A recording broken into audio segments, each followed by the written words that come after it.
lundi 17 mars 2013. Nous commençons la septième leçon du séminaire de Patrick Vallas.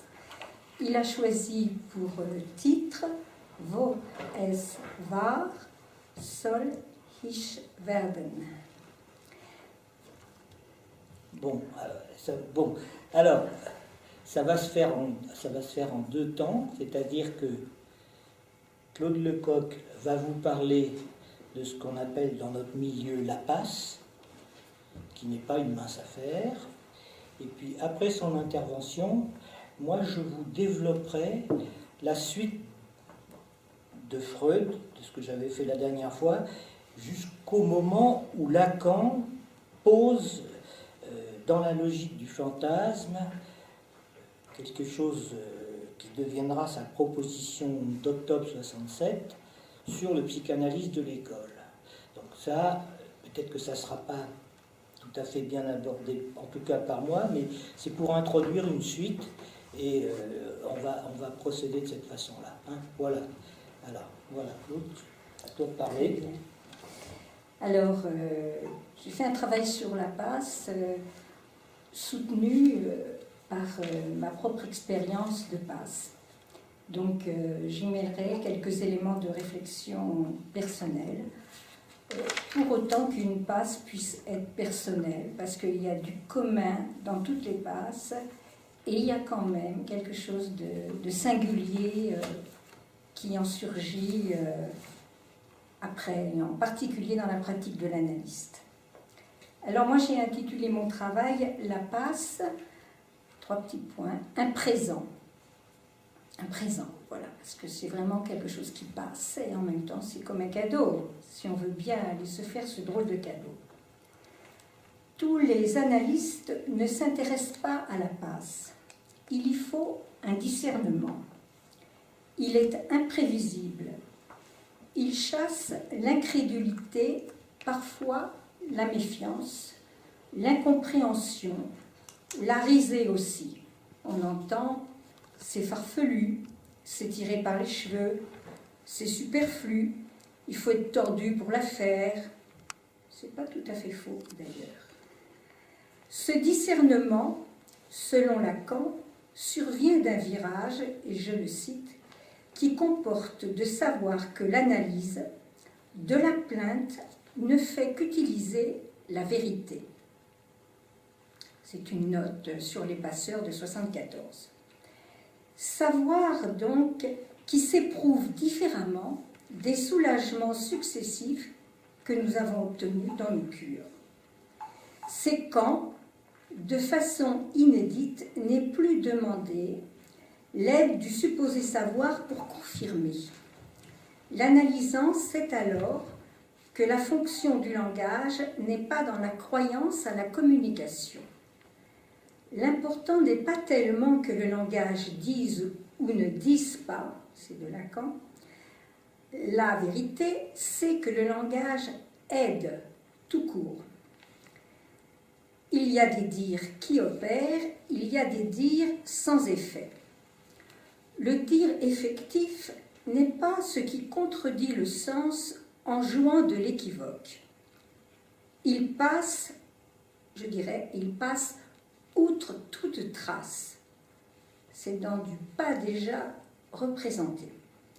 Ce qui peut être facilité par la position de l'analyste dès le début de la cure de l'analysant.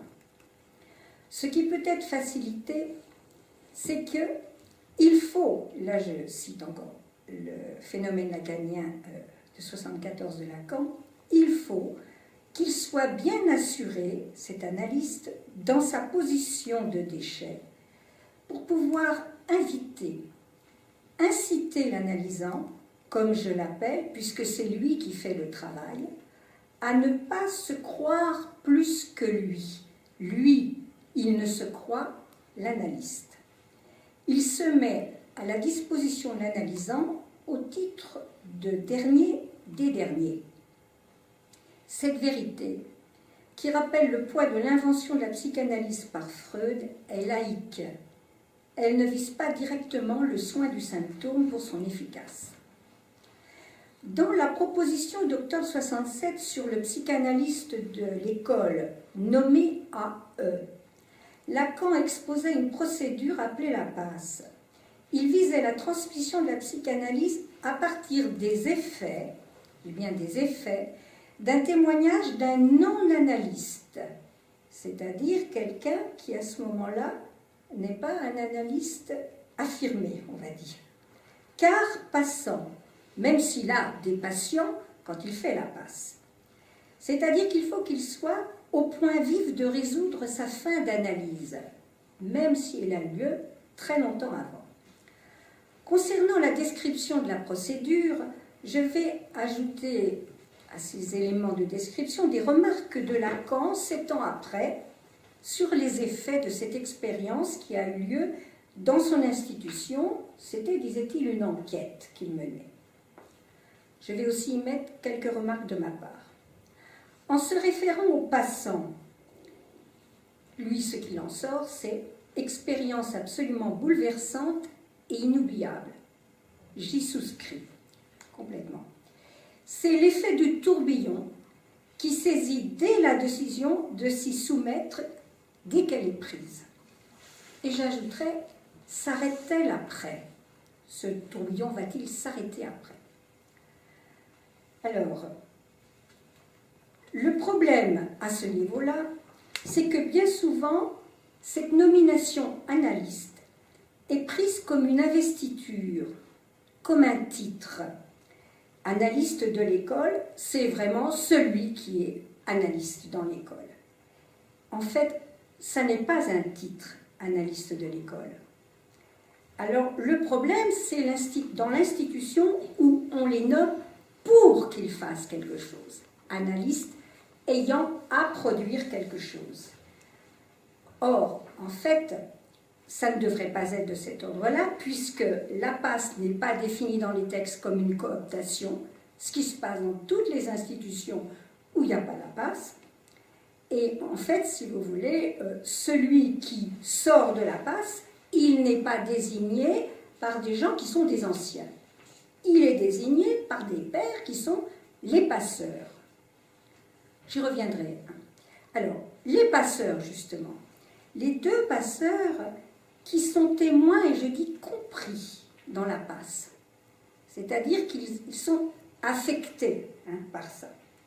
Pas témoins pour raconter une passe.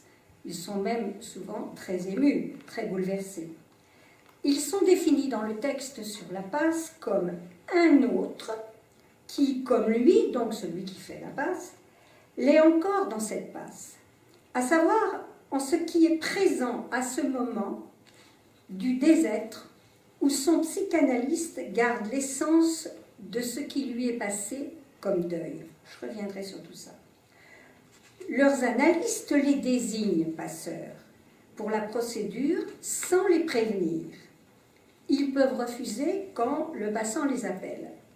Dans mon expérience de passant, un passeur avait déjà été sollicité et était très partie prenante pour ma passe.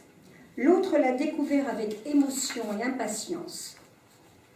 Pour ma part, ayant des analysants qui pourraient être passeurs, et passants s'ils le voulaient, je ne me décide pas à faire cette interprétation, disons, instituée dans le déroulement de leur cure. J'ai fait ce choix. Est-ce que tu explicites comment ça se produit, comment on entre là-dedans du point de vue purement procédure, c'est-à-dire qu'est-ce que ça veut dire les passeurs par rapport aux passants? Tu en parles là? Ben là j'ai l'impression, mais donc c'est pas clair. Oui, non, mais il faut expliquer pour les personnes. Nous, on comprend bien ce que ça veut dire, mais comment ça se passe réellement par rapport au choix, comment ça... Oui. Deux petits mots là-dessus simplement. Tout à fait. Alors, le passant qui se décide, je disais, se précipite, pris dans son tourbillon, à téléphoner au secrétaire de la passe, qui est quelqu'un qui fait partie de ceux qui sont garantis par l'institution comme ayant formation analytique de l'institution. Parfois et souvent, ils ont fait la passe eux-mêmes. Quand je me suis présentée, j'ai parlé de mon parcours analytique, de mes analyses, du nom de mes contrôleurs, des institutions où j'étais passée.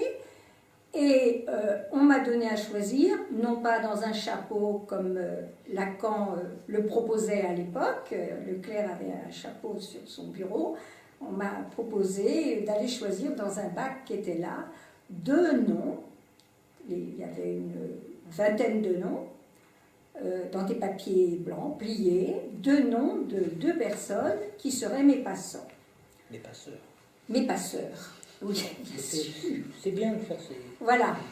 Il se trouve que l'une des personnes était à Toulouse et on m'a demandé si ça me posait problème, puisqu'il fallait que je prenne l'avion pour aller faire ma passe là-bas, mais j'étais dans un tel tourbillon que je crois que j'aurais été à l'autre bout du monde. Voilà.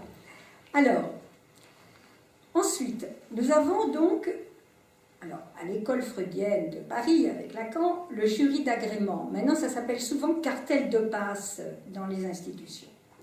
Alors là-dedans, il y a d'anciens AE, des AME, c'est-à-dire des analystes membres de l'institution, hein, qui font école, hein, qui font de l'enseignement, et qui sont garantis au relevé de la formation de l'école. Alors ce jury, ou ce cartel, peut authentifier la passe par la nomination à partir justement des effets qu'il aura, des témoignages des passeurs qui sont normalement pris dans la passe qu'est en train de faire le passant. Dans l'après-coup, ils en redonnent quelque chose. Certains ont pris des notes, d'autres pas d'ailleurs.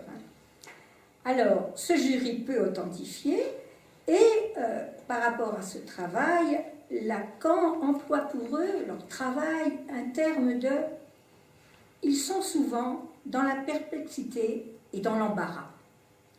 Alors, dans toutes les analyses qu'on a pu faire de cette situation, et c'est souvent laquelle le problème, il semble que d'une part, l'attente qu'ils pourraient avoir, et là-dessus l'espoir, peut-être par rapport à l'institution, de bien faire leur travail dans ce qu'on définit comme profil d'AE d'une institution, par exemple, l'attente qu'ils pourraient avoir pourrait les gêner pour entendre hein, la passe rendue par les passeurs le plus vivante possible.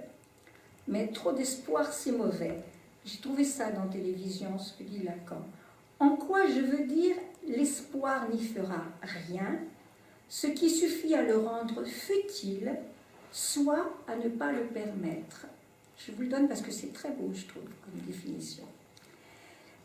Alors, fréquemment, il arrive que des cartels de travail se forment spontanément après des passes, ce qui est intéressant parce que on peut parler des effets de la passe dans l'après-coup, théoriser, ainsi de suite. Écrire entre nous d'une façon assez libre et pas obligée par l'institution comme les AE, qui sont obligés quelque part quand même, de produire un travail. Et ce qu'on a remarqué, c'est qu'il y avait un manque de clarté du retour des décisions. Il ne se mouille pas beaucoup, Lacan, il l'a souligné. Alors, quant à la question des effets de la passe, qu'il appelait dégâts, Lacan, il en a parlé à la Grande Motte, c'est quasi inévitable. Le propre du parlette, c'est d'être foutu, dit-il, parce qu'il parle. Je le cite, le dégât, c'est ce qui peut nous arriver de mieux. On ne peut que faire du ratage. Les nommer, alors on ne peut faire, excusez-moi, on ne peut faire que du ratage, j'ajoute moi, les nommés et les non nommés ne savent pas plus pourquoi. On a beaucoup parlé de ça dans l'après-coup. Alors Lacan ajoute qu'il se trouve, lui, avoir pas mal de dégâts sur son dos. Et s'il y a quelqu'un qui passe son temps à passer la passe, c'est moi. Donc, je sais ce que c'est de faire avec les dégâts. Cette peur, c'est moi qui parle, est souvent avancée comme raison de ne pas y aller à la passe, alors que les candidats s'y précipitent sans barrière dans le tourbillon. Alors, dit Lacan à ce propos-là, l'analyste, au moins ai-je essayé de faire qu'il y ait des analystes de cette acabit, est quelqu'un qui réalise, le pire est qu'il faut qu'il le réalise lui-même, que ce dont il s'agit dans les faits de toute culture au fond du tourbillon, je vais dire, de ce qui fait cause, eh bien c'est un déchet au fond de la culture. Tout le monde ne s'en aperçoit pas, mais seul a le droit de s'autoriser d'être vraiment un analyste, celui qui s'en est aperçu. Être un déchet est ce à quoi aspire sans le savoir quiconque est un être parlant. Je n'emploie ce terme que parce que je ne sais pas à qui je m'adresse, vous êtes trop nombreux, dit-il. Quiconque est un être parlant est pris dans ce tourbillon, qui est la vraie course de son désir. Le désir dont vous avez sans doute appris à l'occasion que c'est l'essence de l'homme. Alors Lacan pariait, en faisant cette invention avec laquelle il voulait enquêter, solutionner une crise interne institutionnelle dans ce qu'il appelait « mon école », touchant à l'articulation donc de l'analyse personnelle en intention et l'élaboration du savoir analytique dans l'institution, soit la psychanalyse en extension. Alors, pourquoi au fond voulait-il qu'il y ait discours analytique à travers les passants, quelque chose qui surgisse et qui soit vraiment de l'analyse? Parce qu'il ne voulait pas ça, et c'est la conclusion d'ailleurs de son texte de la proposition. L'école freudienne ne saurait tomber dans le Tug, vous savez c'est la pensée Tug, enfin en anglais, sans humour d'un psychanalyste que j'ai rencontré à mon dernier voyage aux USA et qui lui a dit « Ce pourquoi je n'attaquerai pas les formes instituées, c'est qu'elles assurent sans problème d'une routine qui fait mon confort. » Évidemment, la routine, c'est pas le fort de Lacan, qui écrira dans la note italienne, à propos de l'analyste, s'il n'en est pas porté à l'enthousiasme, il peut bien y avoir eu d'analyse, mais d'analyste, certainement pas. C'est plus tard, à la Grande Motte, qu'il expliqua cet acte de proposer la passe qu'il a eu. Un acte. Vous savez, quand j'ai cogité ça, c'était en 1967, pendant les vacances, j'étais en Italie. Je suis rentrée et tout en faisant cette chose qui s'appelle la proposition, je me disais, mais quelle mouche te pique, ça va provoquer Dieu sait quoi. Et je me demandais pourquoi je la faisais en octobre 1967. J'aurais pu la mijoter plutôt, cette proposition, la mûrir, attendre. Pourquoi est-ce que je l'ai faite tout de suite? Je savais d'avance que ça allait provoquer des catastrophes. Des catastrophes, comme toutes les catastrophes, des catastrophes dont on se relève. Moi, vous savez, les catastrophes, ça ne m'impressionne pas. Mais quand même, à quoi bon faire tout à coup cette accumulation d'électricité? Alors justement, on dit c'est dans le but d'isoler ce qu'il en est du discours analytique que je l'ai fait, cette proposition. Je parlerai plus tard de ce que j'entends par ça. Ce qui est tombé, grâce à l'expérimentation sur un long terme dans l'école de cette proposition, en même temps que toutes les avancées des séminaires, parce que Lacan, il n'arrêtait pas de revenir sur ce qu'il avait dit, de bouleverser les choses, de les reprendre de l'autre côté, quasi de manière antinomique avec la passe, c'est ce qui est tombé, c'est l'illusion d'une passe qui pourrait se formaliser, donc dans un, on va dire mathématiquement. Il y a un indémontrable, c'est ce qu'il put en dire par la suite. Alors finalement, qu'est-ce qu'en a fait Lacan de cet indémontrable, de ce qu'il avait prévu de démontrer? Eh bien, comme toujours, il a rebondi. Il a rebondi en stupéfiant son auditoire des séminaires et en annonçant en 1973 « La psychanalyse est intransmissible ». Mais ce qu'il fera entendre, c'est un relief. Et moi, je me suis souligné ce mot, c'est son mot. Relief, ça veut dire qu'il y a quelque chose de topologique là-dedans, qui lui fera relire autrement ses précédentes avancées. Je me suis pressé, dit-il. C'était en mai 68 que j'ai compris pourquoi j'avais fait cette proposition en octobre 67. Si je l'avais faite en mai 68, on aurait dit « il est induit ». Je ne suis pas induit. Je ne suis jamais induit. Je suis produit. C'est si renversant. Ce témoignage de sa production d'analyste sans la prédominance d'un être je suis produit, qui consisterait qu'aujourd'hui encore, comme en 67, certains lacaniens récusent ce renversement de ces énoncés qu'il a fait en disant ça. Il lui aura donc fallu du temps pour démontrer ce qu'il annonçait en 67 et saisir ce qu'il avait précipité dans cette invention. Pour moi, c'était dans le texte, dans 2 phrases du texte. D'une part, mais il y a un réel enjeu dans la formation même du psychanalyste.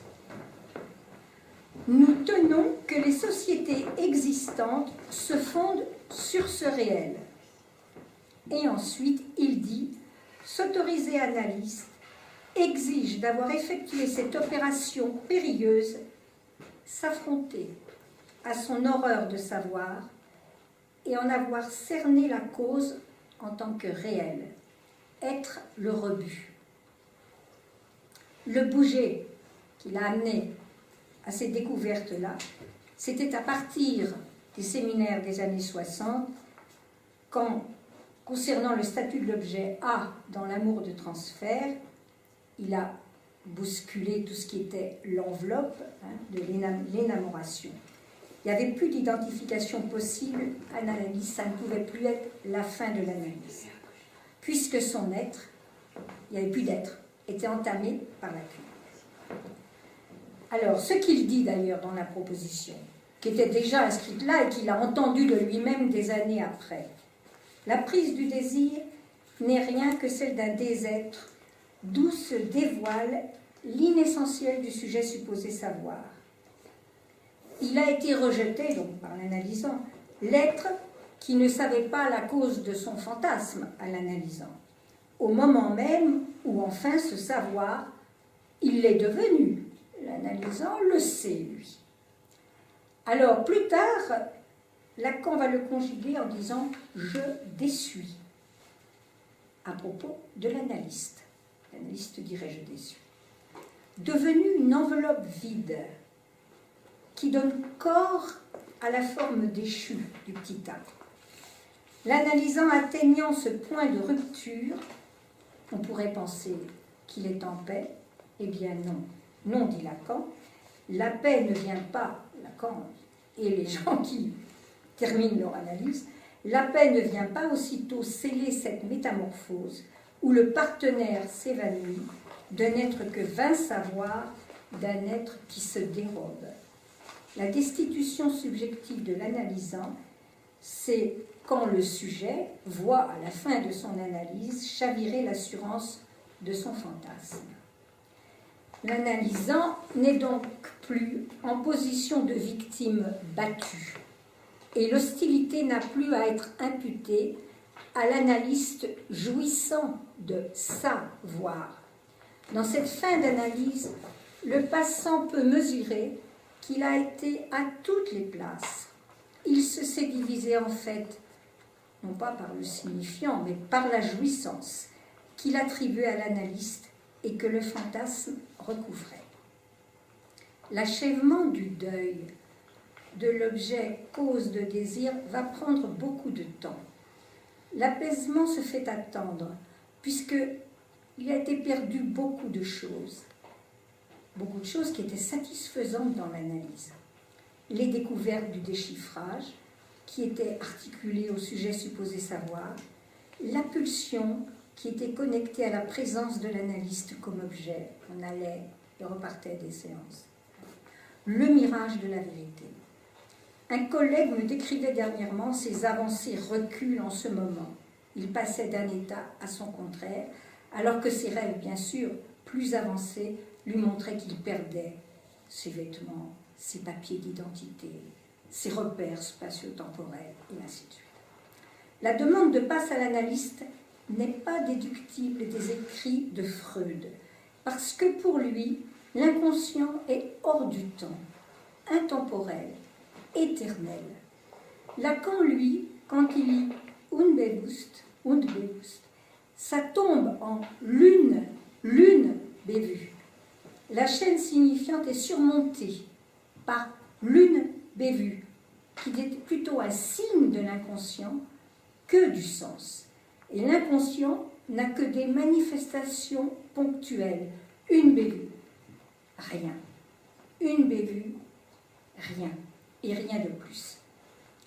Bien que Lacan ait parlé d'échec en la maintenant jusqu'à la dissolution de son institution, et ensuite à la cause freudienne, où il parlait de la reconduire, il a dit, jusqu'en 1980, car mieux vaut qu'il passe cette AE avant que d'aller droit s'encastrer dans la caste. Dans la caste, on n'est pas castré, s'encastrer. La caste, les purs, les chastes, la classe de la société des Indes. Lacan, toujours non dupe, avait prévu, effectivement, ce qu'allait devenir la question de la passe. À propos des analystes installés, de ceux qui n'ont pas été non-analystes faisant la passe. Sans plus d'égard qu'il faut, je le cite, aux analystes établis, ma passe les saisissait trop tard que je n'en ai rien qui vaille. Ou est-ce d'en avoir confié le soin à qui témoigne, parlait des analystes établis, n'avoir rien aperçu de la structure qui la motive. C'est important, je voulais souligner ça parce qu'il ajoute une dimension inconsciente, pas voulue, mais inconsciente, à la résistance à la passe pour les analystes installés, qui ne discerneraient pas qu'existe cette astructure, je le dis comme ça, qui ne s'aperçoit qu'en passant, ce que j'ai appelé un présent. En un temps et un espace bref, un éclair, en un éclair. Le pas trop tard pour que vaille une nomination à eux, c'est du fait de ce qui ne pourra plus marcher une fois que sera établie la cumulation des expériences et des repérages. Ce vif n'est pas de l'ordre de l'inconscient déchiffrable. C'est dans le noir de l'aveuglement qu'il se reconnaît. Moi, je dis que c'est un tact analytique, qu'il y faut un tact analytique. Voilà ce que dit Lacan. La passe dont il s'agit, je l'ai envisagée que d'une façon tâtonnante, comme quelque chose qui ne veut rien dire que de se reconnaître entre soirs, à condition que nous insérions un AV après ma première lettre, c'est-à-dire reconnaître un savoir. Vous savez qu'il a parlé justement du fait que l'analyste n'est pas en place de Dieu, c'est AV qui me fait penser, qui m'a rappelé ça. L'analyste n'est rien qu'un petit trou, là où on aurait pensé qu'il y avait Dieu. Alors, ce qui s'insère témoigne de l'inconscient réel comme un savoir joui de la lettre. Et j'écris ça sincère, de sincérité, car l'authenticité des témoignages est souvent signifiée, soulignée, des passeurs tout à fait survoltés par l'électricité de la passe. Ce savoir qui peut paraître empirique est pourtant commun pour ceux qui en ont pris la démesure. Il tient d'une trouée fugitive de l'impénétrable. Ça se passe. Le résultat est propre à chacun. Avec le temps, Lacan articulera que du réel, de l'expérience des passes, aboutira à une dimension topologique dans la pratique. Le dire qui survient d'une passe, il s'impose aux passants. Ce savoir d'un autre ordre qui fera dans la note italienne précisée à Lacan, l'analyste ne s'autorise que de lui-même, mais pas tout. Entendre là, j'ajoute ça, qu'il ne s'agit pas de s'auto-ritualiser de sa cure. Il disait d'ailleurs, car celui qui se désigne ainsi ne saurait sans malhonnêteté radicale se glisser dans ce signifié. Je vous laisse l'écrire, comme on est dans l'analyse avec la grammaire que vous voulez, se signifier. Mais rappelons-nous aussi que rien n'oblige à la passe. L'intentionnel raisonné est exclu, puisqu'elle est le plus souvent appelée dans une précipitation. Et c'est vrai que Lacan s'interrogeait sur la pulsion découverte à nouveau à la fin des analyses, avant d'écrire la proposition de la passe. Alors, je parle d'un collègue qui s'appelle Pierre, qui est dans un des cartels de suite de passe où je suis, qui était très enthousiaste par rapport à son institution et qui a été choisi comme passeur, a entendu plusieurs passes, a été très déçu de ce que n'entendaient pas d'autres passeurs. Et néanmoins, sachant tout ça, ayant une position assez assise dans son institution, a donné, parce que c'était nécessaire pour qu'il fasse la place, a donné sa démission de toutes les responsabilités qu'il avait pour faire la passe. C'est-à-dire que nous sommes dans les institutions, après l'analyse, des épars désassortis. Il n'y a pas du 1 là. Se pressant du mouvement tourbillonnant ou la langue du passant, empreinte de jouissance, peut faire révélation, mais sans plus chercher à faire une histoire singulière. En fait, je dirais, le par lettre en est, me semble-t-il, disjoint. Ce n'est pas du dit. Une réduction s'est opérée. Pour exemple, Lacan disait faire la passe constamment dans son séminaire et il nous a laissé ce jet, on va dire, titre d'une préface en 1976, l'eps d'un laps, l'espace d'un lapsus. Cette historisation comme une rature mutante de la parole d'un temps délaissé, l'histoire qu'on a pu avoir, le nom qu'on a pu avoir, et qui concerne tous ceux qui passent, bien que les effets soient très différents d'une personne à l'autre. C'est du commun pas identique, du dire, dédire, et me vient dédire, de l'analyse qui a été faite. L'histoire change, ça devient l'histoire avec un Y. Ce résultat modifie l'arrêté de la nomination d'origine. On y perd son nom propre. Par exemple, Lacan a dit que s'il avait fait la passe, et qu'il la faisait tout le temps, il aurait écrit là, comme ici, L-A, quand, Q-A-N-D.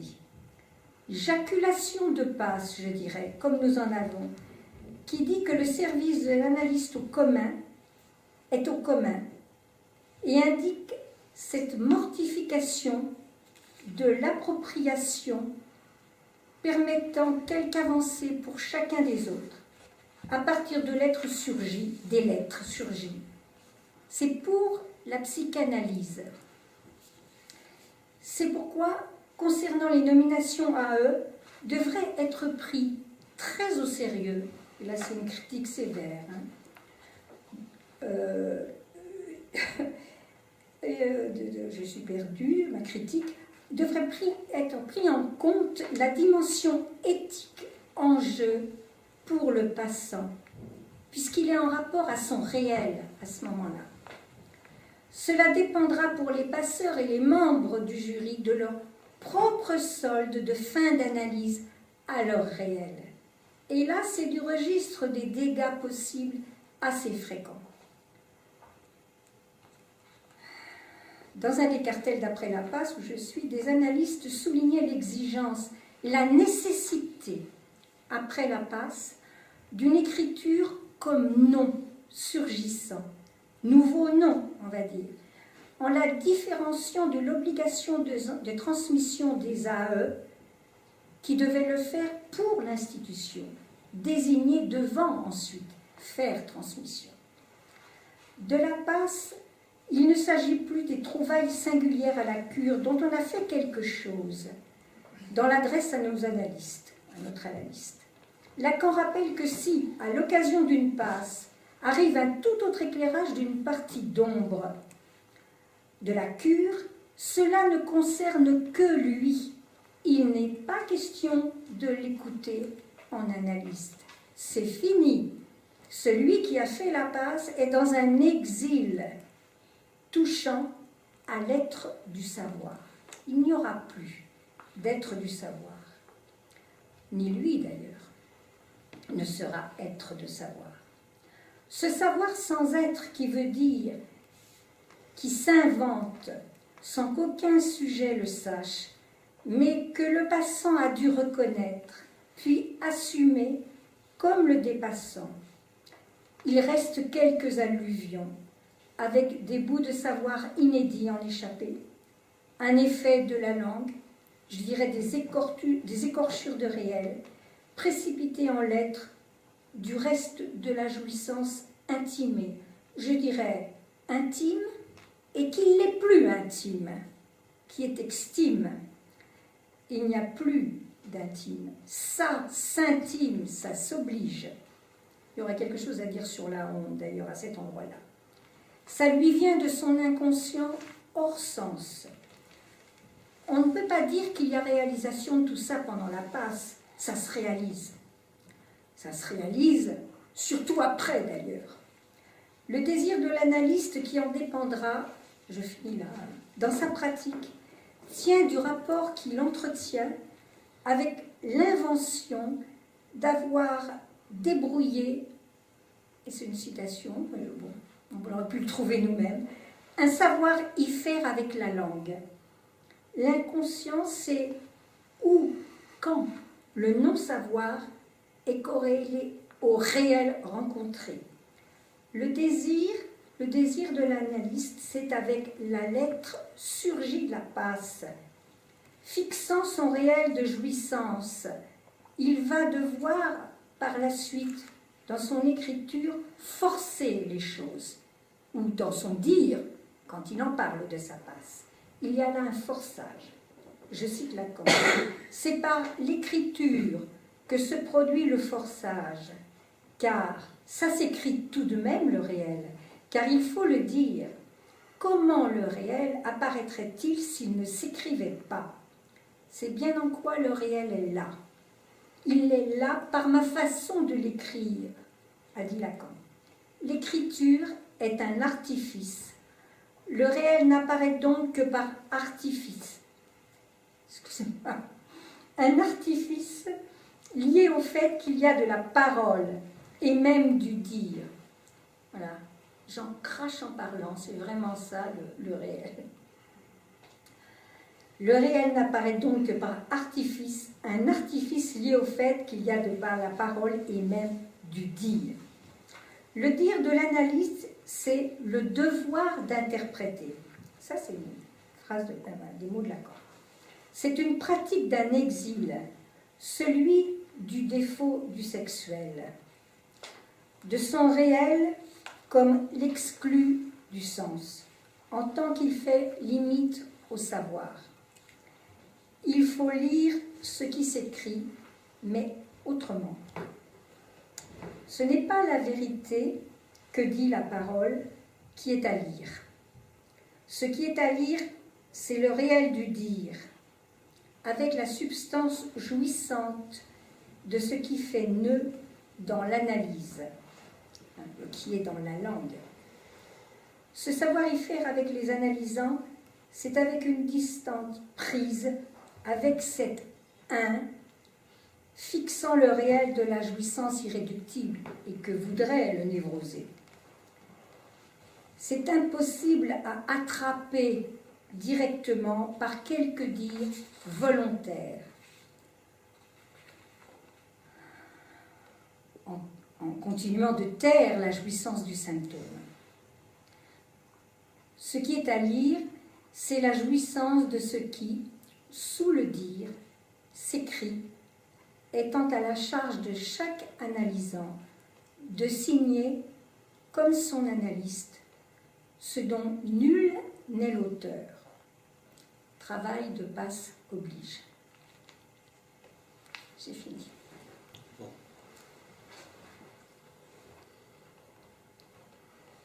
On discutera. On discutera. On discutera.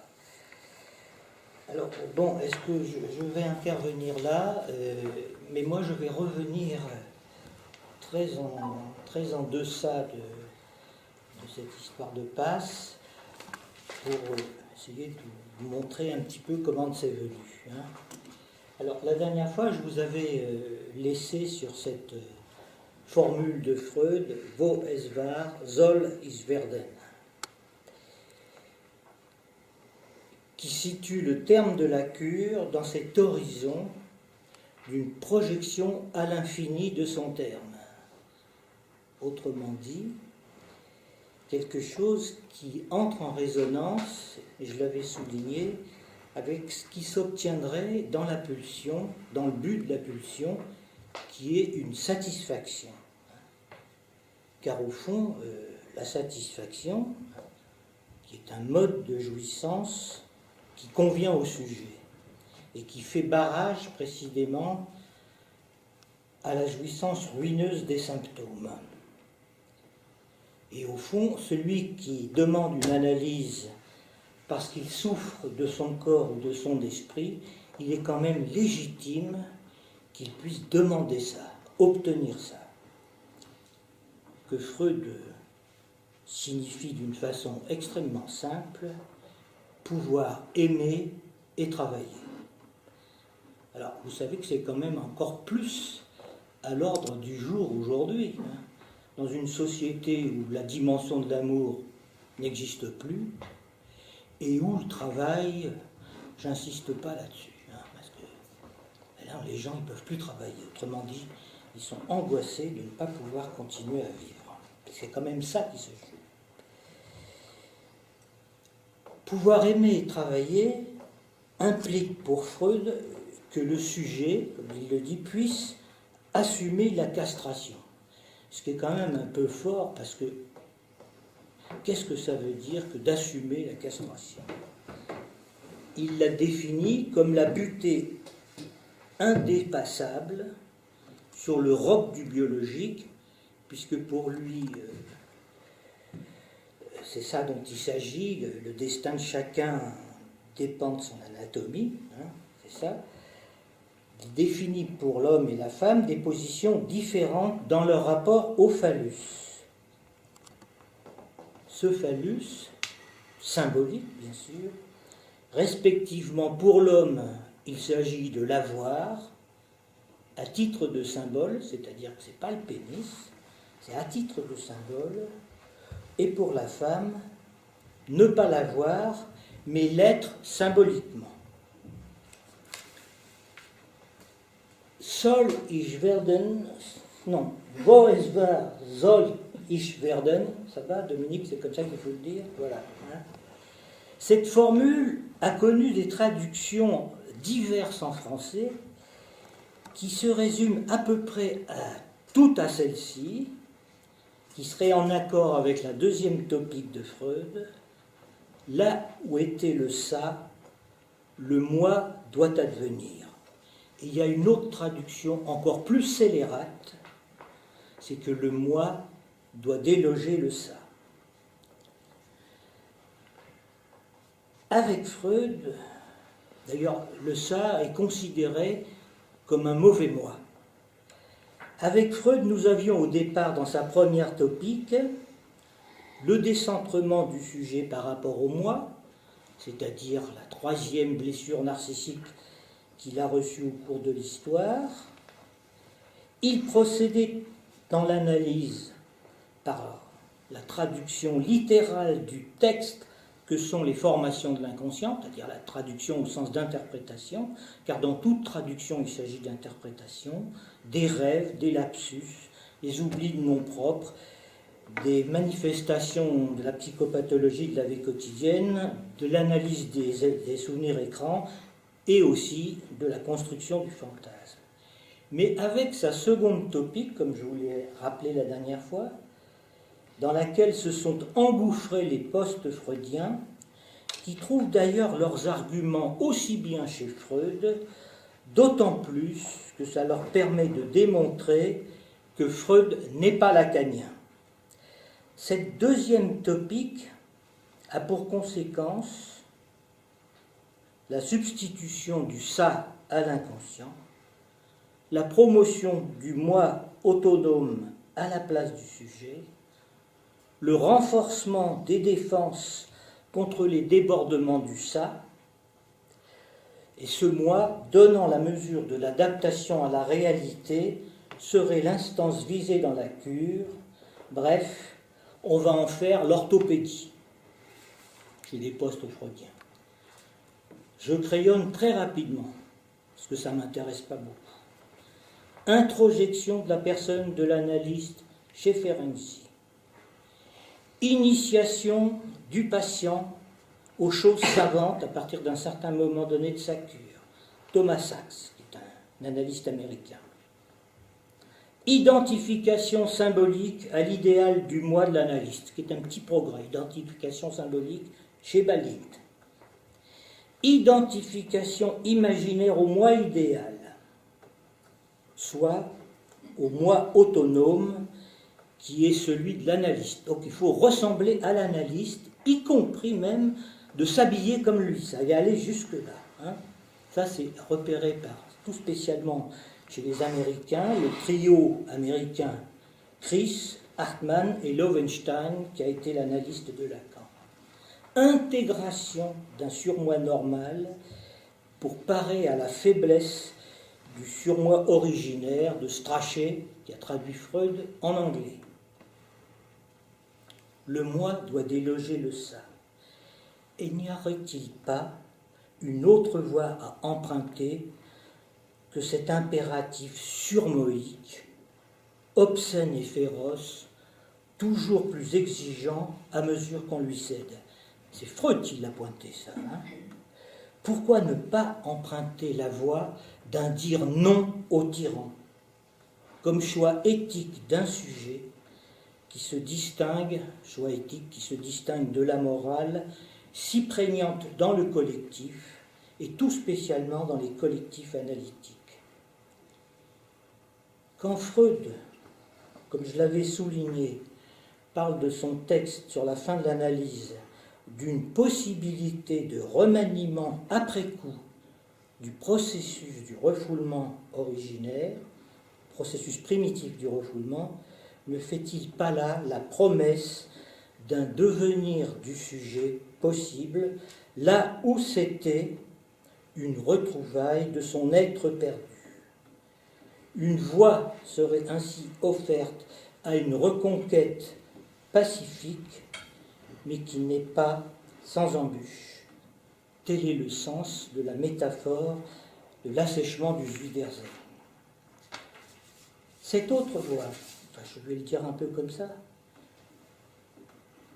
retrouvaille de l'être perdu du sujet, c'est une façon de pouvoir changer le cours de son histoire, puisqu'on peut toucher à quelque chose du refoulement originaire, là où le sujet, justement, a consenti à s'y retrouver.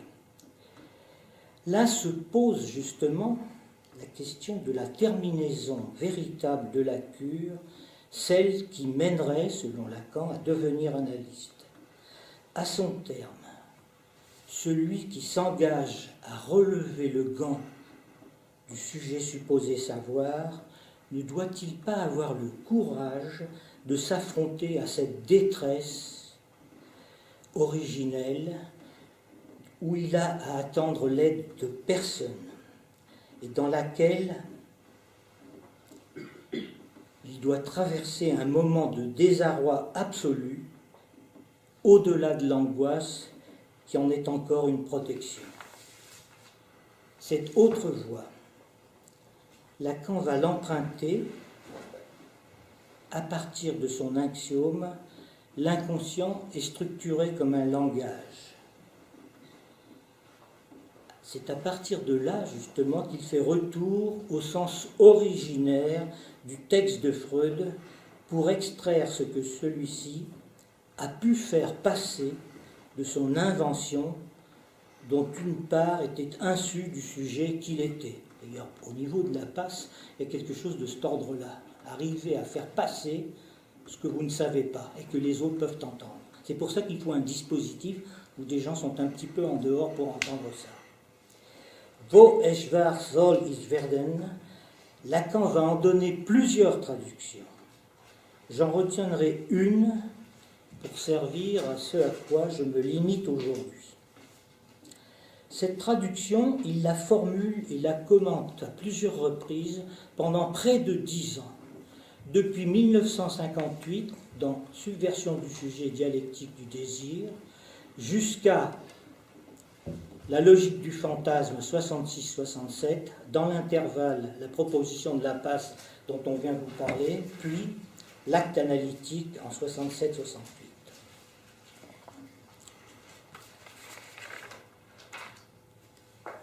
Là où c'était, dois-je advenir? Vous voyez, là, il y a une interrogation quand même. Ce n'est plus un impératif, c'est une interrogation éthique.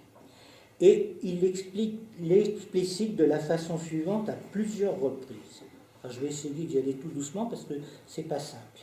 Là où c'était, ce qu'indique l'imparfait en français, là où c'était, à l'instant même, où c'était pour un peu j'allais y être. C'est comme quand vous dites, quand vous voyez un accident sur la route, j'aurais pu y être, quoi. J'allais y être. Heureusement, je n'étais pas là, donc je ne suis pas pris dans cet accident. Là où c'était, en jouant sur le sens, disons, homophonique que permet la langue entre le S latin et le S allemand, cela veut dire j'allais être comme sujet dans l'inconscient qui n'est pas le ça. Parce que le ça, il concerne un jeu de jouissance. Mais je n'y suis plus dès que je me mets à vous parler. C'est comme quand on parle d'un rêve. J'ai fait un rêve, mais maintenant que je vous en parle, je n'y suis plus, hein, quand même. J'y étais. Et Freud encourage le rêveur à repérer partout où il est dans le rêve, sous la trame signifiante, et à s'identifier dans les personnages qu'il met en scène. Je n'y suis plus en parlant là où c'était, et le ich, qui n'est pas un das dans le texte de la phrase, qui n'est donc pas le moi, le ich, c'est un je comme sujet, je peux venir là où c'était à disparaître à l'être de mon dit. Autrement dit, je parle de ce sujet de l'inconscient comme un ayant été, un étant ayant été, lequel est indexé comme le sujet de l'énonciation à distinguer du sujet de l'énoncé. C'est-à-dire que ce n'est pas le sujet du verbe. Alors là, soyons attentifs. L'inscription du sujet dans le signifiant ne suffit pas à achever ce qu'on appelle la causation du sujet. Il y a une séparation à faire avec ça. Si le S barré, comme nous l'écrivons, le sujet divisé n'est pas l'être du sujet, dans l'analyse, il y a une émergence de l'être, ce dont on vous a parlé, hein, qui devient déchet. D'ailleurs, Lacan n'a jamais dit que le signifiant épuise l'être du sujet. Donc, l'objectita est la part du sujet, c'est son être de sujet, qui n'est pas pris par le signifiant. Ce qu'on avait vu à plusieurs reprises dans l'écriture, qui est une définition du signifiant, mais pas du sujet. C'est ici, à cette hauteur-là, ça va, hein? S1 représente un sujet pour un autre signifiant qui ne le représente pas. Et vous voyez la distinction qui se fait ici entre l'être signifiant du sujet et l'être de jouissance du sujet. Ce sont deux termes, mais qui sont collabés dans le fantasme. Le fantasme, que je vais écrire comme ça en dessous d'ailleurs, qui concerne, c'est une conjonction, disjonction entre deux termes qui sont à la fois plus grands et plus petits chacun l'un de l'autre. C'est ce qui se permet de s'appréhender, par exemple, quand on veut calculer la diagonale d'un triangle rectangle. Il n'y a pas de termes qui ont une commune mesure entre eux, hein, qui permet de les mettre dans le même chiffrage. Alors, ce fantasme, c'est une représentation des rapports du sujet dans son être signifiant et dans son être de jouissance par rapport au grand autre. En quelque sorte, ce sujet divisé qui est là, c'est un faux être. C'est pour ça qu'on y a collé souvent le moi à la place. C'est un faux être. Et de l'autre côté, c'est l'être du sujet en tant qu'il manque, puisque c'est justement l'objet perdu à l'origine. En gros, si vous voulez, l'objet petit a s'inscrit dans une doctrine moderne de l'être. Et il est à l'origine, quand même, de la structure inconsciente.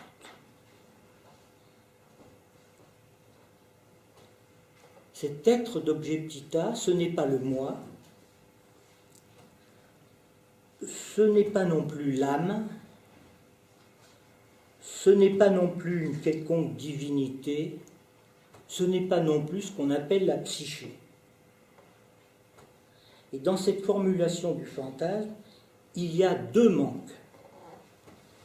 Au niveau du sujet barré, il y a le moins phi,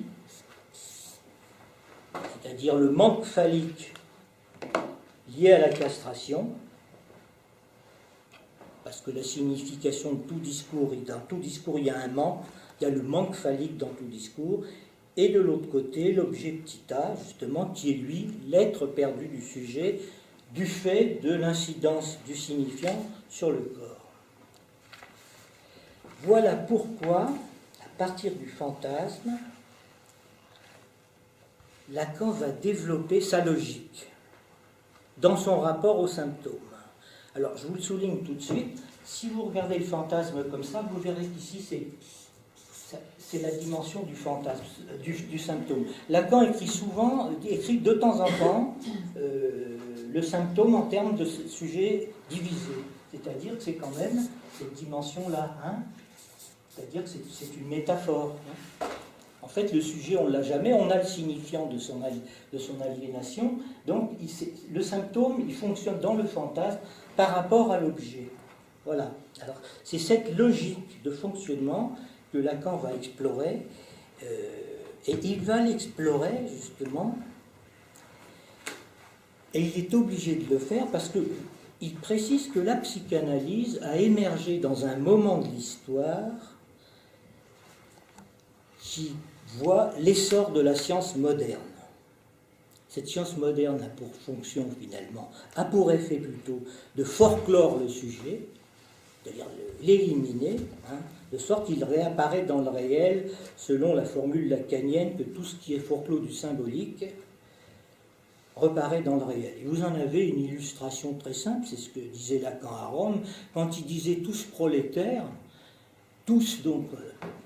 prolétaire, c'est celui qui n'a aucun discours pour faire lien social. Hein, et c'est une des causes majeures du malaise dans la civilisation. C'est vraiment celui-là qui est jeté dans le réel. C'est ce que nous sommes tous actuellement. La science moderne, en effet, ne veut pas dépendre du langage. Elle préfère ce qu'elle appelle la matière, dans son réductionnisme de plus en plus poussé jusqu'à la théorie des Canteur. Elle préfère ça que de parler du réel qu'elle ignore. C'est pas ce que c'est que le réel. Mais en plus, elle ne veut pas dépendre du sujet.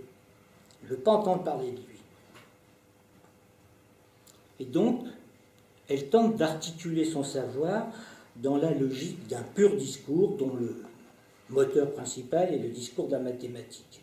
C'est pour ça que Lacan, comme Freud, ont voulu inscrire la psychanalyse dans le champ de la science et donc avait une tentative de la rejoindre d'une certaine façon. Hein. Voilà. Et nous vivons justement, à partir de la psychanalyse, dans l'ère qu'a ouvert le cogito cartésien qui va mettre définitivement un terme à la tradition philosophique qui porte sur une interrogation de l'être. Il est écrit donc la formule de Descartes, vous la connaissez tous. Je pense. Ça se lit là, de là où il faut que je rechange. Je pense donc, je suis. Je me demande s'il ne va pas falloir que j'aille. C'est pas bien là, hein. Si, je pense donc je suis. C'est donc écrit. Il a d'abord été en français, ça a été traduit après en latin. Cogito ergo sum. Cogito ergo sum. Au fond, qu'est-ce qu'il pose, Descartes? Il pose l'équivalence entre le jeu du pense et le jeu du suis. Hein. Ça peut s'écrire de la façon suivante. Hein. Pense, je suis. Hein. C'est-à-dire que on peut l'écrire dans la théorie des ensembles de cette façon-là. Pense, je suis. Ça s'appelle, cette formulation dans la théorie des ensembles, une réunion entre deux ensembles. Cette réunion est possible, même si les termes sont différents, parce que au niveau de l'intersection, il y a quelque chose qui leur est commun. Voilà. Alors c'est de ça que je vais tâcher de vous développer, parce que il faut le saisir pour comprendre tous les raisonnements qui viennent. Alors ce cogito cartésien qu'interroge Lacan, il va le faire à partir pour fonder justement ce qu'on appelle le cogito psychanalytique, il va le faire avec ce qu'il dit lui-même les cercles de l'air. Seulement, je vais même vous dire que les cercles de l'air, ça n'a strictement rien que l'air, hein, ça s'écrit comme ça. C'est pas de l'air, ça pourrait être, ça s'écrit comme ça, de l'air. Les cercles de l'air, si vous les cherchez, vous ne les trouverez jamais dans les bouquins de mathématiques, parce que ça n'a rien à voir avec ça. Alors je ne sais pas pourquoi, ces termes existent encore dans les textes de tous les séminaires que l'on a, probablement parce que les gens n'ont pas regardé, et ce n'est pas étonnant non plus d'ailleurs qu'il y ait tant de fautes dans tous ces séminaires concernant justement cette articulation que Lacan a faite. Et je dois dire que j'ai mis du temps à comprendre ce mois-ci pourquoi j'arrivais pas à écrire le texte que je devais faire aujourd'hui. Je n'arrivais pas, jusqu'à ce jeudi soir, je le disais, je suis incapable de pondre le truc, parce que en fait, j'étais embarqué dans toutes les erreurs qui se trouvent dans tous les séminaires que j'ai consultés. Donc, petit à petit, j'y suis arrivé en faisant un petit effort. Alors, il faut d'abord savoir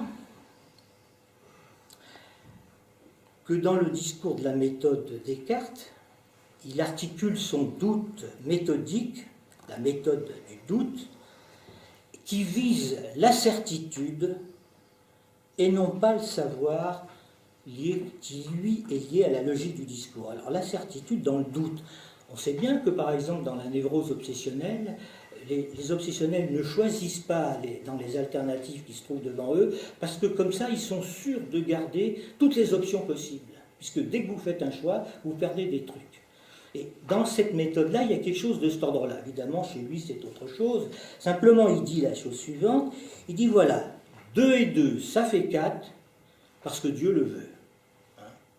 Alors, il faut bien comprendre cette chose-là, parce que maintenant, on est un peu tranquille de ce côté-là, mais depuis le début de la chrétienté, en tout cas, il n'y avait pas intérêt à toucher au savoir, hein, parce que dès que vous touchiez au savoir, vous avez l'Inquisition sur le dos. Hein. Le savoir, c'était Dieu qui le possédait, et donc Descartes se débarrasse de cette question en disant c'est Dieu qui le veut que 2 et 2 font 4. D'ailleurs, avec la théorie des ensembles, on s'est aperçu que ça ne faisait pas toujours 2 et 2. On a découvert d'autres mathématiques qui changent les choses comme ça. Descartes, il a fallu qu'il foute le camp, hein, parce qu'il avait l'Inquisition aux fesses. Hein. Or, Lacan, lui, justement, il va nier la transparence du sujet du cogito, pour autant que l'implication matérielle, c'est-à-dire le fait que quand je pense, je suis, il va dire que cette implication matérielle est inconsistante. Déjà. Il n'y a pas d'équivalence démontrée entre le je pense et je suis, c'est inconsistant pour lui. Comme peut l'être éventuellement l'évidence de la conscience de soi comme certitude. On sait très bien maintenant qu'il y a des manifestations de l'inconscient, pour tout le monde le sait, qui mettent en cause le fait qu'on puisse avoir que la conscience de soi soit absolument transparente. Alors, maintenant, je vais me lancer dans quelques petites formules. Je suis obligé de mettre au tableau, parce que sinon on ne va pas s'en sortir. Voilà, je recommence ce petit schéma, là, ici, comme ça, et je nie que le je pense et le je suis, donc au niveau de l'intersection, je nie leur équivalence. Et ici, donc, par conséquent, je crie cette formule, c'est aussi bête que ça. Ici, j'ai une pensée, ici, oui, la pensée, ici, j'ai l'être. Je nie ce truc, c'est-à-dire que je fais je nie cette truc-là, ça s'écrit comme ça dans la théorie des ensembles. Voilà, ici, P et E. Hein. Je nie cette intersection qui permet de les mettre ensemble. Ça, c'est le premier point. Qu'est-ce qu'on obtient? On obtient donc l'écriture suivante. On va obtenir, en fait, ce qui s'appelle, puisque je le nie, ce truc-là, on va obtenir ce que l'on appelle, non plus la réunion, mais on va obtenir ce qui s'appelle... Alors, autant vous dire que ce terme a été utilisé dans tous les sens, mais que moi, je crois l'avoir trouvé dans un bouquin de mathématiques d'une façon juste, ça s'appelle la différence symétrique. C'est-à-dire que ce sont deux termes qui peuvent être liés, tout en étant différents, et ce n'est pas du tout, comme on l'appelle ailleurs, la non-réunion, enfin des trucs comme ça. C'est le terme technique que j'ai trouvé dans un bouquin de mathématiques. Et alors, ça va se lire de la façon suivante. Quand je nie l'intersection entre deux termes, c'est équivalent à nier chacun des termes de la réunion, qui était là au départ. Ça s'écrit comme ça, la réunion. Je vais nier ici le P, et je vais nier ici. Je pense donc qu'est-ce que ça écrit quoi, ça? Ça écrit tout simplement que je ne pense pas, ici, je ne pense pas, et quand je dis je ne pense pas, c'est équivalent à l'être. L'être, il est équivalent à je ne pense pas, puisque j'ai nié la pensée. Vous voyez qu'il y a une intervention. Je ne pense pas, et de l'autre côté, c'est pareil. La pensée, ce qui était la pensée, puisqu'elle est niée dans ma formule que j'ai là, c'est un je ne suis pas. Vous voyez, deux choses différentes. Donc, il faut bien saisir la modification que ça entraîne. C'est pas, on passe son temps. Il faut garder ça à l'esprit parce que ça devient plus simple. Vous voyez, comme ça. Quand j'ai nié déjà la différence, j'ai donc nié que ces deux termes puissent être équivalents. Et donc, je peux écrire qu'au fond, quand je ne pense pas, c'est l'être. Et quand je ne suis pas, c'est la pensée. Ça se suit à peu près, hein? C'est pas facile, il faudra que vous le refassiez vous-même, c'est pas facile à saisir. Voilà.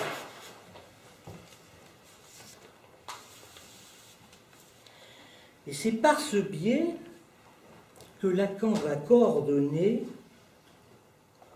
au sujet de l'énoncé du cogito cartésien, je pense donc je suis, ça c'est le sujet de l'énoncé, il va le coordonner au sujet de l'énonciation du cogito lacanien, qui sont deux aspects du jeu sous la forme d'un pas-jeu. Hein, vous voyez bien quand je l'ai écrit, je ne pense pas, je ne suis pas. Le sujet de l'énonciation, c'est un pas-jeu, mais que, comme Freud le signale, on le retrouve dans la cure quand le patient, justement, nie un terme. Quand il raconte son rêve, il dit, voilà, j'ai rêvé d'une femme, ce n'était pas ma mère. Et Freud dit, ben, justement, c'est sa mère. C'est une affirmation qui est liée à la différence entre le sujet de l'énoncé, le sujet du verbe, et le sujet de l'énonciation. C'est comme ça que ça se lit. Alors, ce cogito, donc c'est un jeu, vous voyez, le jeu du cogito lacanien par rapport au jeu du cogito cartésien, c'est un jeu qui est un pas-jeu. C'est un pas-jeu. Vous suivez à peu près? Sûr, hein? N'hésitez pas. Hein? Bon, alors, on va y aller. Je vais écrire ça maintenant. J'ai une formule. Je vais tâcher de terminer là-dessus en vous laissant quand même quelque chose à croquer. Le cogito, je recommence. Je pense, donc je suis. Le cogito cartésien, qui est ici, vous voyez, voilà, qui est ici, ça c'est le sujet de l'énoncé cartésien, c'est celui dans lequel on s'inscrit, c'est un discours dans lequel on s'inscrit et la psychanalyse est inscrite là-dedans. Et justement, la psychanalyse, elle va réintroduire le sujet dans son énonciation, et c'est pourquoi Lacan dit qu'il faut absolument coller à ça, parce que il s'agit d'obliger la science à reconnaître l'instance du sujet. Il faut qu'elle prenne en considération la dimension du sujet. Et c'est pour ça qu'à un moment donné dans son enseignement, il va préciser qu'au fond, un des piliers du discours de la science, c'est le discours hystérique. Au fond, l'hystérique, c'est le savant qui invente à partir de son être des bouts de savoir qui vont rentrer dans la doxa scientifique, et lui on va l'évacuer, on va éventuellement donner à un théorème son nom propre, mais au fond, on se passe du sujet une fois que c'est passé dans le discours courant. Et j'aime mieux vous dire que ça se passe aussi dans la psychanalyse. C'est en train de se passer. De plus en plus, l'énonciation de chacun disparaît dans des textes qui sont carrément une espèce de doxa analytique qui s'imprime d'une façon impérative pour tous, et c'est un blablabla inextricable. C'est pour ça que Lacan, il a réintroduit, ce que vous avez dit, l'introduction du sujet. Il faut pouvoir l'attraper autrement pour que ça émerge à nouveau, même dans le contexte des institutions analytiques. C'est une question pour parer justement à l'impérialisme du savoir universitaire qui se répand dans toutes les institutions analytiques. Bon, restaurer une dimension d'un sujet de l'énonciation qui est un pas-jeu. C'était pas simple. Hein. Alors, il va partir, lui, d'un truc. Il emprunte à ce qu'on appelle un groupe de Klein, c'est-à-dire un truc topologique où les différentes places peuvent s'intervertir à travers des opérations de vectorisation ou de coupure. Il va installer au départ de la cure, voilà. Au départ de la cure, vous avez un sujet qui vient et qui est dans la prise de ce qu'on appelle une répétition.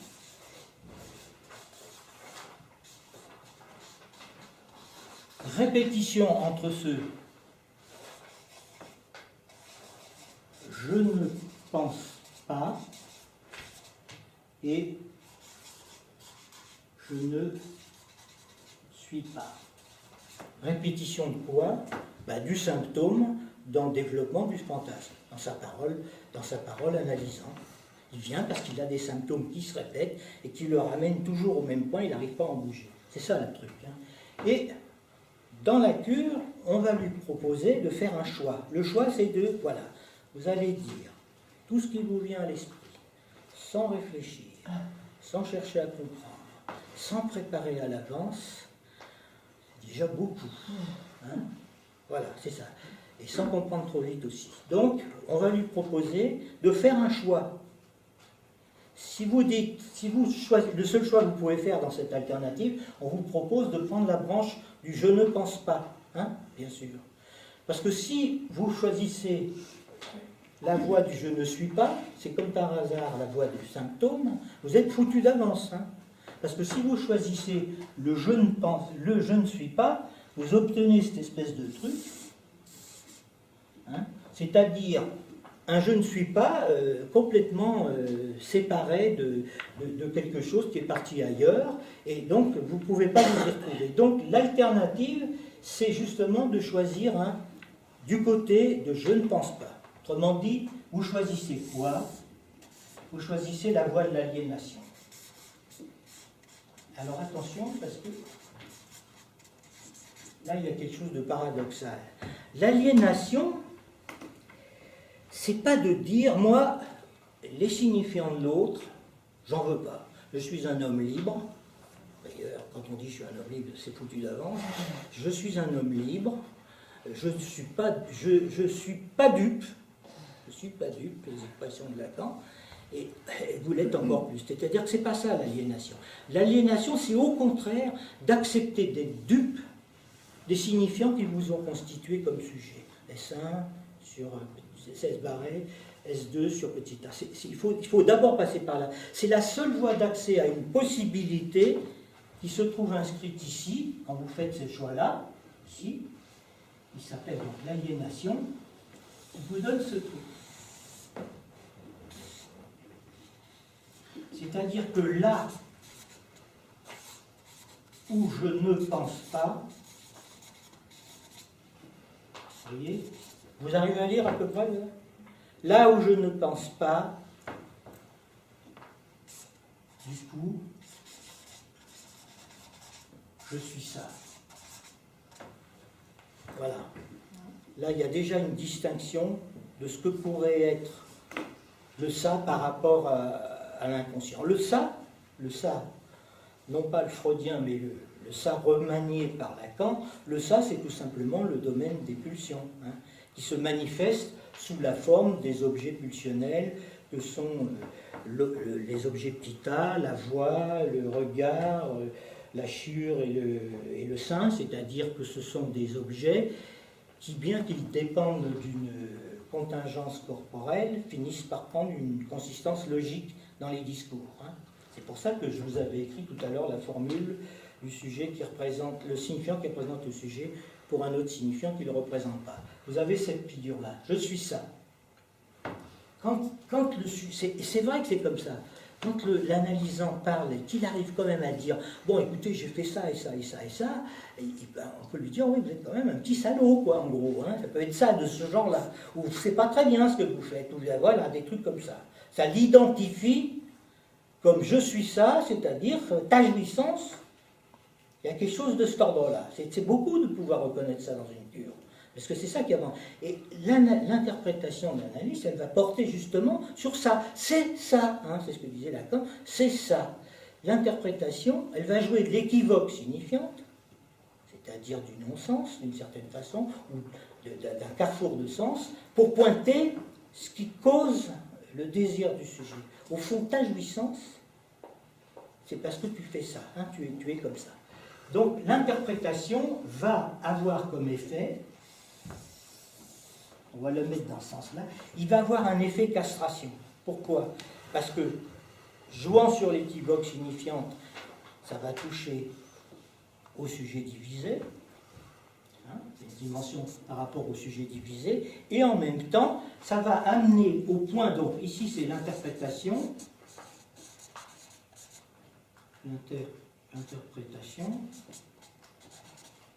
ici c'est l'opération, ce qu'on appelle l'opération castration. Castration symbolique. C'est-à-dire qu'il y a toujours une dimension de castration symbolique dans toute interprétation qui ne fait que repasser par les voies dans lesquelles le sujet s'est constitué. Et ça va aboutir à un point ici, qui est, alors il faut que je m'en rappelle, moi, qui est, bon, il faut que je regarde un peu parce que c'est pas toujours, voilà, c'est ça, voilà. Ça va aboutir à ce petit truc bizarre qui est que là, je ne suis pas, hein, vous voyez, je ne suis pas, ou, justement, donc c'est une opération de vérité qui ne passe pas directement par la voie de l'acting out ici, parce qu'ici c'était une opération d'aliénation, ici c'est une opération vérité, c'est-à-dire qu'au fond, on fait dire au sujet que ce qu'il dit, c'est toujours vrai d'une certaine façon. Donc, plutôt que de le court-circuiter par des acting out où le sujet n'est pas, parce qu'on ne peut pas les interpréter, comme on ne peut pas interpréter un symptôme direct, hein, c'est une forme d'acting out, le symptôme. Quelqu'un qui a un symptôme, on ne peut pas lui dire c'est comme ça, quoi. Il fait des symptômes, il les répète. Cette opération vérité va l'emmener en ce point où justement, par l'opération vérité qu'on peut mettre là, il va y avoir cette lunule qui est ici, d'un je ne suis pas, et ici va se situer au niveau de l'inconscient, si tu veux, on va toucher à l'inconscient. Là, dans l'inconscient, il y a des pensées qui ne sont pas jeux, c'est des pensées du rêve, on peut s'en souvenir comme ça. Le rêve, c'est pas l'inconscient, le rêve, c'est les voies d'accès à l'inconscient. Donc il faut bien savoir que l'inconscient reste toujours l'inconscient, et que par contre, et donc il n'y a pas de sujet dans l'inconscient, on peut interpréter, déchiffrer le sujet de l'inconscient, mais pas l'inconscient lui-même, ce qui donnera prise plus tard à cette fameuse notion d'inconscient réel chez Lacan. Donc ici, l'inconscient, et dans l'inconscient, il y a justement, dans l'inconscient, il y a une signification phallique qui manque, celle que Freud pointe comme étant la castration, hein, la béidotome du phallus, c'est-à-dire une signification phallique, une signification d'un manque, qui s'écrit ici moins phi. Voilà, ça c'est première opération. Qu'est-ce que ça va donner, ça? Qu'est-ce que ça va donner? Alors, est-ce que je vous avais pointé comment, dans le jeu, je pense qu'il faut que je le refasse ici pour bien vous le faire entendre. Je peux faire à nouveau une réunion dans mon cogito lacanien entre le je ne pense pas et le je ne pas. Ils peuvent être réunis, ces deux ensembles, même s'ils sont radicalement différents, parce qu'au centre, il y a quelque chose de vide. Le vide, c'est l'objet perdu, et c'est le manque phallique. C'est pour ça qu'on peut les coordonner. Alors vous voyez, quand on tire d'un côté, on récupère l'objet, hein, l'objet petit a ici, je suis ça, et quand on est de l'autre côté, ben, on tombe sur le manque qui est ici. Alors, dernière opération, que Lacan va pointer comme étant, donc, vous voyez, je ne suis pas, et dans l'inconscient, il y a des pensées qui ne sont pas je. Là où je ne pense pas, je suis ça au sens où c'est un pas je. On ne peut pas dire je suis l'objet petit a. On le subit, boum, hein, on est identifié à ça, on est réduit à ça, mais on ne peut pas l'exprimer totalement. On peut pas le dire, on ne peut pas dire je suis ça. Donc on ne peut même pas dire je suis un déchet. Hein. Ça se vit dans le corps et ça n'a pas du tout quelque chose qui peut se manifester. Il y a beaucoup de gens qui écrivent des tas de choses, je suis un déchet, je suis tout ce qu'on voudra. On sait très bien que ce n'est pas de ça dont il s'agit, c'est au contraire. Ils sont tellement bien là-dedans qu'il y en a plein comme ça sur Facebook, des choses comme ça, de désespoir total, ce qui n'a pas de sens, quoi. Dernière opération, parce que vous voyez que tous ces trucs-là, ça fonctionne, c'est-à-dire que ça bouge tout le temps, c'est-à-dire qu'en permanence dans la cure, quand l'analyse en parle, il est dans la répétition. Hein. À la fois, il y a une construction du fantasme, mais en même temps, il y a des interprétations des symptômes. Ça fait donc des mouvements d'aller et retour permanents, comme ça, hein, ça bouge tout le temps. petit à petit, on va arriver dans cette phase-là, c'est quand on a vraiment épuisé la dimension du là où je ne pense pas, bien sûr, et la dimension du là où je ne suis pas. Donc, il faut que ça prenne un certain temps d'élaboration pour que ça se fasse. Et là, vous allez aboutir à une dimension très particulière que Lacan va pointer comme étant un point de sublimation. Alors, regardez comment ça se passe. Si vous amenez ce truc-là ici, si vous amenez ce truc-là ici, qu'est-ce que vous allez obtenir? Vous allez obtenir ce truc-là, comme ça. Vous allez obtenir le recouvrement de cette... Là, c'était une réunion, vont se recouvrir dans ce quatrième point, et là va apparaître la distinction que l'on peut faire entre... Ça, c'est le lieu commun entre les deux, position de la... Et le moins A, c'est-à-dire qu'en gros, la fin de la cure, en ces termes-là, ça veut dire que le sujet découvre le doublement dont il est le sujet, on pourrait dire. Hein. C'est-à-dire une séparation entre l'être du sujet et le fait qu'il est sujet du signifiant, être de signifiant. La fin de la cure, ça permet de faire émerger cet être du sujet qui était perdu, avec des effets d'exaltation, et la capacité à accepter qu'il est sujet de la castration en même temps. Alors, Lacan le met ici comme un lieu de sublimation. Dans la sublimation, et ça c'est important, dans la sublimation, on obtient une satisfaction pulsionnelle sans refoulement. Ce que Freud pointait en disant que ça ne peut pas s'obtenir chez les névrosés. Là, on obtient ce point-là. Alors aujourd'hui, bien que vous l'ayez avancé, je vais rester sur ce point parce que le sujet ne reste pas sur ce point-là. Mais simplement, dans la cure, il est emmené à un point où il reconnaît ces deux manques.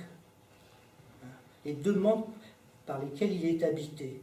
Consentir à ne pas s'identifier à l'objet perdu, donc pas continuer à s'exalter avec ça, et accepter de reconnaître qu'il y a de l'indécidable, il y a de l'indémontrable dans tout discours, qu'il n'y a pas d'univers du discours, et qu'il ne peut consentir aussi à se reconnaître comme sujet du signifiant. Et de ce point-là, il va y avoir un retour. Un retour, je brosse très vite aujourd'hui parce que je ne vais pas le développer parce que c'est trop compliqué, c'est-à-dire qu'il va y avoir un retour dans ce sens-là, celui qui est là, voilà où se situe la passe dont vous avez parlé. Hein. C'est là que ça se passe. Mais il faut qu'il y ait un acte supplémentaire. Alors en général, les cures se terminent plutôt, la plupart du temps, avant. Les gens s'arrêtent, ils vont bien, ils sont heureux, ils sont satisfaits. D'ailleurs, Lacan le dit lui-même, il le dit aux États-Unis. Il dit, écoutez, il est prudent parce qu'il a autre chose à faire aux États-Unis que d'affronter les Américains. Enfin, il dit, écoutez, quand quelqu'un est heureux, il ne faut pas pousser trop loin la cure, ça va, quoi. Hein, ça va bien, il s'en tire. Il a une certaine habitude de son symptôme, il sait comment ça se passe, et puis il se débrouille avec ça. Hein, voilà, il dit ça à peu près. Donc, en général, les cures se terminent plutôt en deçà, mais il ne faut pas oublier que Lacan, il fait un enseignement pour former les analystes. Donc les impératifs même que constitue son enseignement s'adressent à des gens qui veulent former, être analystes, et qui veulent, et qui demandent, et qui veulent être analystes. Il y a un désir d'être analyste, mais c'est un désir qui n'est pas une volonté, c'est un désir qui apparaît pour des raisons de structure. C'est-à-dire que de partir d'un point de sublimation au terme de la cure, c'est ce qui se passe pour les artistes, pour tous les gens qui écrivent, c'est qu'il y a une nécessité de commettre un acte. Vous avez parlé de l'acte d'écrire, par exemple. On peut se mettre à étudier et écrire dans la théorie. Ça peut être pour des peintres qui connaissent la sublimation avant, même sans faire d'analyse. On voit bien quand ils en parlent, ils sont obligés de peindre. Ils ne peuvent pas s'arrêter. On a un mal fou à leur dire ça y est, le tableau est fini, on en prend un autre. Le tableau, c'est quand même le cadre d'un fantasme. Hein. Et maintenant, on leur dit vous mettez une signature à la galerie, on va les vendre et vous en faites un autre. Lui, le lendemain, il est obligé de continuer. C'est comme ça. Donc là, le sujet dans l'analyse qui a été là où je vous ai appelé, je vous ai parlé de ce point-là, qui est quand même un lieu de détresse, un lieu de désarroi total.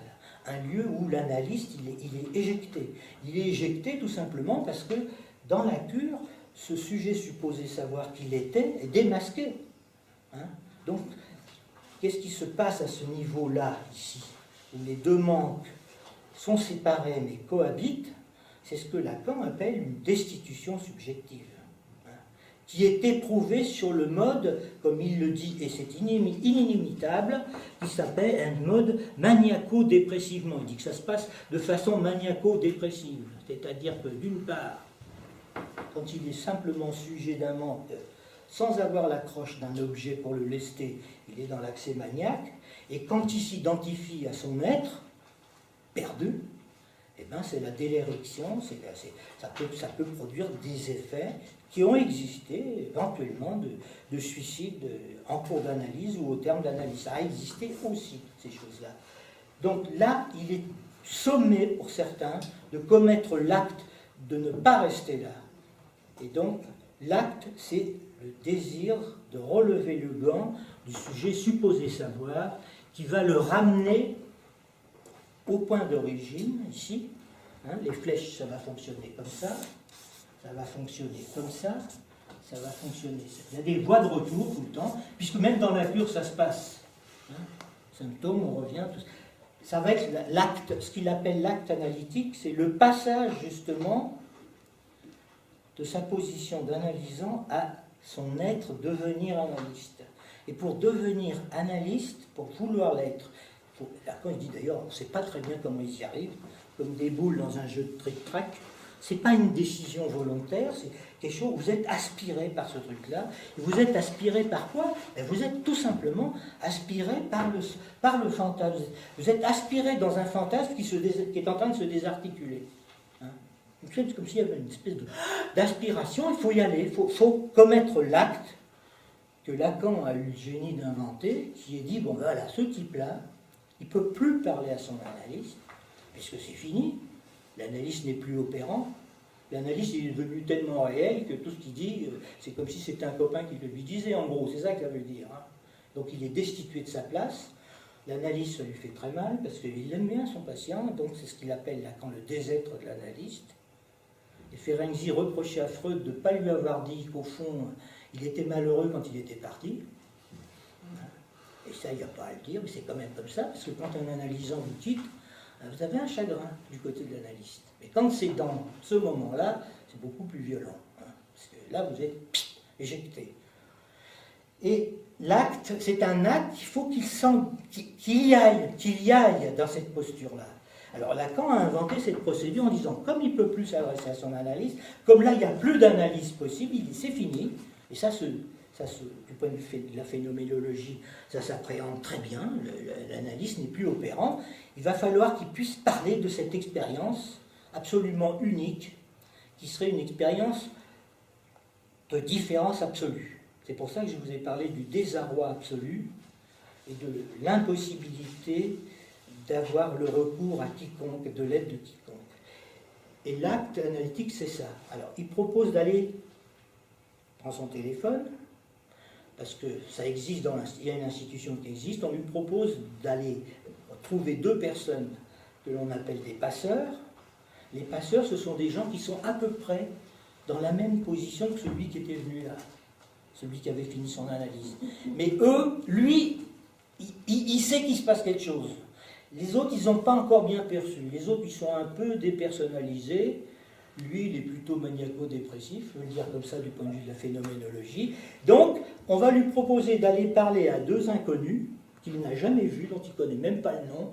Il tire le nom dans les chapeaux, il leur téléphone, il leur dit voilà, je vous ai tiré comme passeur. Le type il répond mais qu'est-ce que c'est que ce truc-là? Parce que c'était comme ça que ça se passait à l'époque. Donc le passant va leur dire voilà, écoutez, voilà ce qui s'est passé, j'ai fait mon analyse et je vous ai tiré dans un chapeau. Ah bon, on m'a tiré dans un chapeau, mais oui, on a tiré votre nom et est-ce que vous êtes d'accord pour me recevoir pour que je vous raconte un peu ce qui est en train d'arriver? Voilà, c'est ça. Donc il est reçu par 2 personnes et il s'arrange avec eux pour avoir des rendez-vous, pour leur parler de ce qui s'est passé là, et de là où il en est, d'une certaine façon. Et comme en principe ces gens-là seraient dans la même position, on peut penser qu'il y a des effets de résonance, et qu'ils vont pouvoir transmettre ce qu'ils ont entendu à des gens qui sont complètement en dehors, qu'on appelle le jury ou le cartel. Vous comprenez ce que ça veut dire? Donc, vous allez parler à 2 inconnus que vous ne reverrez plus jamais, enfin moi c'est comme ça que ça s'est passé, 2 personnes dont les 2 ne savaient même pas que ça existait, la passe, ce n'étaient pas des gens qui travaillaient dans le milieu analytique, qui ont consenti, il a fallu que je les séduise, parce que, qui ont consenti à me recevoir sans savoir de quoi il s'agissait. Et je les ai abreuvés de saloperies pendant 6 mois. Ça les a foutus dans un état, vous pouvez savoir. Hein. Moi c'était rien puisque j'étais là, mais eux, ça les a vraiment, vraiment traumatisés beaucoup d'entendre. Ils se disaient, mais c'est ça l'analyse, putain, qu'est-ce que c'est que ce truc hein, c'est vraiment le désastre, le dégât, le plus total. Vous êtes avec un analyste qui ne peut plus rien faire pour vous, vous continuez à aller le voir, hein, et vous parlez à 2 personnes que vous n'avez jamais vues, vous ne verrez probablement jamais, qui eux se demandent ce qui leur arrive, et une fois que à un moment donné quand même, vous finissez par retomber sur vos pattes. Parce que justement, comme Lacan parlait de catastrophe, c'est une façon de dire qu'au fond, bon an, mal an, ça se remet un peu en place. D'une façon différente, surtout d'une façon inoubliable. Parce que l'horreur de ce passage-là, on ne l'oublie pas. Ça ne s'oublie plus jamais, ça. Et c'est même là, quand on est là, on n'oublie jamais son analyse. Tous les gens qui oublient leur analyse, c'est que quelque part, ils n'ont pas fini ailleurs où ils étaient. C'est-à-dire que là, c'est inoubliable. Voilà, alors, à un moment donné, vous leur dites, bah voilà, j'ai plus rien, est-ce que vous voulez aller devant le cartel, parler de ce que je vous ai dit? Ah bon, il faut qu'on aille devant un cartel, qui vous dit, parce que vous ne l'aurez pas toujours dit au début, il ne faut pas qu'ils aient peur. Ils vont se retrouver donc devant 4 ou 5 personnes qui vont écouter leur propre témoignage, et comme il y a 2 témoignages, dans l'écart qu'il y a entre les 2, c'est pas toujours on ne parle pas de la même façon aux 2 personnes en général, un cartel de la passe doit pouvoir entendre quelque chose d'inédit, de spécifique à ce sujet-là, qui n'est pas une récitation des mathèmes de Lacan, qui est vraiment quelque chose de cru de son propre, comme le dit Lacan, chu de son propre, hein. Et ils vont témoigner ça devant les cartels, et ces cartels-là vont dire, voilà, là, l'acte analytique a été accompli, c'est-à-dire que ce sujet-là n'est plus le même que quand il a commencé son analyse. C'est-à-dire que le cours de son histoire a changé de façon définitive, de façon inoubliable, et on vous le transmet comme ça, et le cartel dit, voilà, celui-là, on le nomme analyste de l'école, ou on ne le nomme pas. Voilà. Alors, évidemment, dans les institutions, le malheur, c'est que petit à petit, ça a glissé du côté de la nomination, et pas du tout du côté de, justement, ce qui ne peut pas être nommé, puisque la passe, c'est justement ce qui ne peut pas être nommé. Hein. C'est justement, ça se cerne, mais ça ne peut pas être nommé. Bon, peu importe, je vais en rester là, je ne vais pas en dire plus, parce que sinon, je vais des heures à faire ça. Et donc, ce cartel aura pour tâche, en principe, de faire une élaboration théorique des raisons pour lesquelles il pense que ce passant-là, il est advenu comme analyste. À la place où doit se tenir l'analyste dans le discours analytique, c'est-à-dire à la place du A, qui va être laissée vacante pour que l'analysant, qui viendra le voir, lui, puisse un jour faire la même trajectoire, hein, venir à cette place. C'est pour ça qu'ici, alors qu'il y avait un sujet barré au départ, de symptômes, au retour, moi je mettrais l'analyse de ce côté-là. Je ne suis pas sûr du truc, parce qu'on peut aussi le mettre ici. Mais c'est ça que ça veut dire, c'est-à-dire qu'on revient devant en utilisant ce fameux schéma logique. Bon, je Je me suis laissé un peu embarquer, mais voilà. Très bien. Je pense qu'on va s'arrêter là-dessus. Et si vous posez des questions, je vais répondre.